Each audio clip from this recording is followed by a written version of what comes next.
தேர்வாளர்கள் அனைவருக்கும் வணக்கம். இன்றைக்கி நம்ம எல்லா காம்படிட்டிவ் எக்ஸாமுக்குமே மேக்ஸ் அப்படின்றப்போ என்னென்ன மாதிரியான இம்பார்ட்டண்ட்டான டாபிக்ஸ் இருக்குது அப்படின்றத பார்க்கலாம். இது நான் வந்து 6th-லேருந்து 10th வரைக்கும் இருக்க ஸ்கூல் புக் தான் கவர் பண்ணியிருக்கேன். இதுலேருந்து என்னென்ன மெயின் டாபிக்ஸ் இருக்குன்றதையும் அதோட சப் டாபிக்ஸ் என்னென்ன இருக்குன்றதையும் நான் அந்த வீடியோவில் சொல்லிடுறேன். அடுத்து ஒவ்வொரு சப் டாபிக்ஸ் பற்றியும் ஒரு ப்ரீஃபான வீடியோவை நான் நெக்ஸ்ட்டு வந்து கண்டிப்பாக அப்லோட் பண்ணுவேன். உங்களுக்கு அது வேணும் அப்படின்றப்போ நீங்கள் எனக்கு கீழே கமெண்ட் பண்ணுங்கள். கண்டிப்பாக நான் வந்து எல்லா வீடியோஸுமே அப்லோட் பண்ணுவேன். சரி, பார்க்கலாம். ஃபஸ்ட் டாப்பிக்கே வந்துட்டு எண்ணியல்.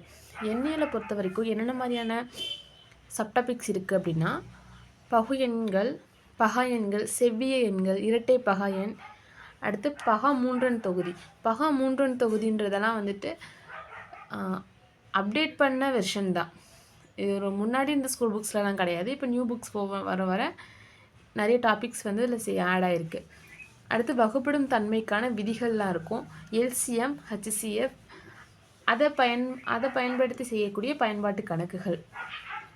அப்புறம் விகிதமுறு எண்கள்னால் என்ன, கணம், கணமூலம், வர்க்கம், வர்க்கமூலம், அடுக்குக்குறி மற்றும் அதோட படிகள், மெய்யெண்கள். அடுத்து தொடர் வரிசைகள். தொடர் வரிசைகள்னு பார்க்குறப்போ கூட்டுத்தொடர் வரிசை இருக்குது, பெருக்கு தொடர் வரிசை இருக்குது, சிறப்பு தொடர்கள்னு இருக்குது. அது மூணுமே அந்த டாப்பிக்குள்ளே வரும். இந்த சப்டாபிக்ஸ் எல்லாமே தான் நம்ம எண்ணியலுங்கிற டாப்பிக்குள்ளே பார்க்க போகிறோம். இது ஒவ்வொன்றை பற்றியான விரிவான வீடியோவை நான் கண்டிப்பாக பின்னாடி சொல்கிறேன். செகண்ட் டாபிக் வந்துட்டு இயற்கணிதம். இயற்கணிதம்னு பார்க்குறப்போ இந்த நம்ம பார்த்ததுலேயே வந்துட்டு எண்ணியலுங்கிற டாபிக் மட்டும்தான் ரொம்ப அதிகமான சப்டாபிக்ஸ் இருக்கும். பட் சப்டாபிக்ஸ் நிறையா இருக்கும். பட் ரொம்ப ரொம்ப சிம்பிளான ஒரு யூனிட் அப்படின்னா அது எண்ணியல்ன்ற யூனிட் மட்டும்தாங்க. இனிமேல் வரக்கூடிய ஒவ்வொன்றுலையுமே கொஞ்சம் சப்டாபிக்ஸ் தான் இருக்கும். பட் ஒன்றும் கொஞ்சம் லென்த்தியாக போகிற மாதிரி நமக்கு ஃபீல் ஆகும். இயற்கணிதத்தில் பார்த்தோம் அப்படின்னா அடுக்கு விதிகள், முற்றொருமைகள், கனமுற்றொருமைகள், காரணிப்படுத்துதல்ங்கிறப்போ நம்பர்ஸ் வச்சு வர்றதும் இருக்குது. அதை பயன்படுத்தி பயன்பாட்டு கணக்குகளும் செய்ய முடியும். அதில் நெக்ஸ்ட்டு பல்லுறுப்புக்கோவைகள், லாஸ்ட் ஒன் எல்சிஎம்.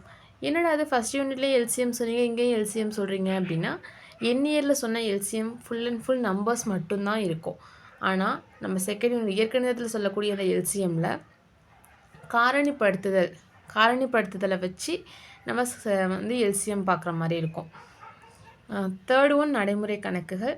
இது ரொம்ப ரொம்ப இம்பார்ட்டண்ட்டான ஒரு டாப்பிக்கான நடைமுறை கணக்குகள் தான். ஏன்னா மித்த கணக்குகளை விட நடைமுறை கணக்குகள்லேருந்து கண்டிப்பாக சம்ஸ் கேட்பாங்க. நிறைய சம்ஸ் இதுலேருந்து மட்டும்தான் கேட்க போகிறாங்க. இதில் என்னென்ன டாபிக்ஸ் இருக்கும் அப்படின்னா, விகித சமம், அடுத்து நேர் மற்றும் எதிர் விகிதங்கள் இருக்கும். நேர் எதிர் விகிதங்களை பயன்படுத்தி செய்யக்கூடிய பயன்பாட்டு கணக்குகள் எக்கச்சக்கமாக இருக்குது. எல்லாத்தையுமே நான் எல்லா மாடல்ஸ்லேயுமே ஒன்றாவது கண்டிப்பாக சொல்லிடுவேன். நெக்ஸ்ட்டு லாபம், நட்டம், சதவீதம், தனிவட்டி, கூட்டுவட்டிக்கெலாம் நான் அதிகமான ஷார்ட்கட்ஸோட வீடியோ கண்டிப்பாக போடுறேன். அடுத்து புள்ளியியல்ன்ற வரப்போ இது ரொம்ப ஈஸியான ஒரு டாபிக் தான் புள்ளியியல். அது என்ன வரும் அப்படின்னா, சராசரி, இடைநிலை, முகடு, அதை பயன்படுத்தி செய்யக்கூடிய பயன்பாட்டு கணக்குகள் நிறையவே இருக்குது. அடுத்து வீச்சு, திட்ட விலக்கம், மாறுபாட்டுக்கெழு. இதுலேருந்து கொஸ்டின்ஸ் கேட்பாங்க. பட் அதிகமாக கேட்பாங்களான்னு கேட்டால் இல்லை தான்.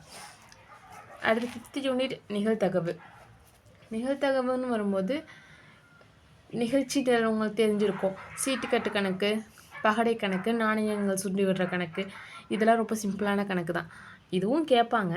இது இல்லாமல் நிகழ்தகவு கூட்டல் தேற்றத்தை பயன்படுத்தி அதோட பயன்பாட்டு கணக்குகளும் நிறைய கேட்பாங்க. லாஸ்ட் யூனிட் அளவீடுகள்ங்க. இதுவும் ரொம்ப இம்பார்ட்டண்டான யூனிட் தான். இது நம்ம சின்ன கிளாஸ்லேருந்து நிறைய படித்து வந்திருப்போம். இதுவும் ஈஸி தான். நான் பின்னாடி சொல்கிறேன். அளவீடுகள் என்னென்ன மாதிரி சப்டாபிக்ஸ் இருக்கும் அப்படின்னா, மெட்ரிக் கலவைகள், நான் மெட்ரிக் கலவைகள் இருக்கும். அடுத்து அதை பயன்படுத்தி வரக்கூடிய பயன்பாட்டு கணக்குகள். நெக்ஸ்ட்டு ஷேப், வடிவங்கள் வரும். வடிவங்கள்னால் 2D ஷேப்ஸ் இருக்குது இல்லையா, 2D ஷேப்ஸ் வரும். அதோடைய சுற்றளவு, 2D ஷேப்ஸ்னால என்ன இருக்கும், சுற்றளவு பரப்பளவு மட்டும்தானே இருக்கும். அதெல்லாம் கண்டுபிடிக்கிற மாதிரி கணக்குகள் இருக்கும். நெக்ஸ்ட்டு 3D ஷேப்ஸ் இருக்கும். 3D ஷேப்ஸ் அப்படின்னு பார்க்குறப்போ சுற்றளவும் இருக்கும், பரப்பளவும் இருக்கும், ப்ளஸ் அதுக்கு கன அளவும் கேட்குற மாதிரி இருக்கும். அது எல்லாமே பார்த்துடலாம். அடுத்து ஹெரான்ஸ் ஃபார்முலான்றது முக்கோணத்துக்கு கண்டுபிடிக்கக்கூடிய ஃபார்முலா பார்த்துருப்பீங்க. அவ்வளோதாங்க. மேக்ஸை பொறுத்த வரைக்கும் இந்த 6 டாபிக் தான்.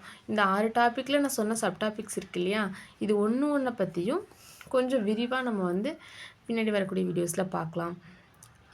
இந்த வீடியோ உங்களுக்கு யூஸ்ஃபுல்லாக இருந்திருக்கும்னு நினைக்கிறேன். நெக்ஸ்ட் இதை பற்றி நான் சொன்ன சப்டாபிக்ஸ் எல்லாமே உங்களுக்கு ப்ரீஃபாக வேணும்னு நினச்சிங்க அப்படின்னா கீழே கமெண்ட்டில் சொல்லுங்கள். சீக்கிரமே வீடியோவை அப்லோட் பண்ணுறோம்.